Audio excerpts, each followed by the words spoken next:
Félicitations à vous en tout Un cas. coffre à outils pour féliciter ces jeunes qui se forment à un métier de la construction. Julien est l'un d'eux, passionné par son futur métier, chauffagiste. Je voulais surtout un métier dans la construction, ça me plaisait bien et puis moi étudier c'était pas trop mon fort. J'ai essayé plusieurs métiers avant, maçonnerie, électricité et pour finir je me suis rabattu sur le chauffage parce que je trouvais que c'était un super beau métier. Je compte faire ma 7e année pour avoir mon CESS et une formation en ossature bois en plus et j'aimerais bien reprendre 2 ans d'études en IFA-PME pour devenir agent commercial, pour vraiment faire dans tout ce qui est vente de châssis, etc. Les jeunes comme eux qui veulent se lancer dans la construction se font de plus en plus rares.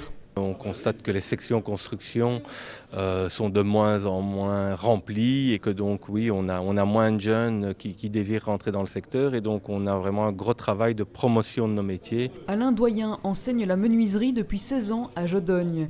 Il ne fait pas le même constat dans son athénée mais soulève un autre problème. J'enseigne dans les dernières années 5, 6, 7.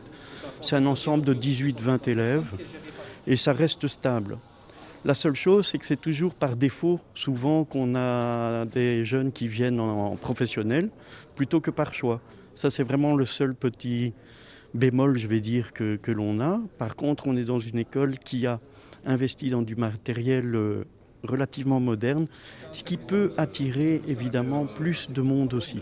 Plafonneurs, asphalteurs, couvreurs, charpentiers, les métiers sont très nombreux et variés. Les entreprises qui cherchent ces professionnels ont bien du mal à les trouver.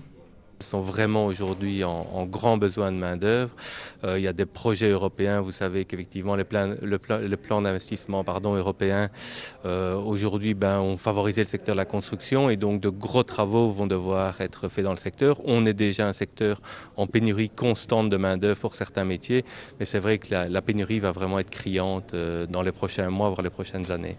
Pour tenter de résorber cette pénurie, des incitants financiers notamment existent. Il y a des contrats sectoriels qui permettent aux entreprises de bénéficier de primes à l'emploi. Il y a des primes également pour la formation continue. Il y a toute une série, tout un panel d'avantages. Et évidemment aussi pour les ouvriers, il y a énormément d'avantages qui sont attractifs au niveau salarial et autres. Dis-nous un peu, pourquoi la construction ? Constructive veille entre autres à la promotion du secteur auprès des jeunes et des demandeurs d'emploi.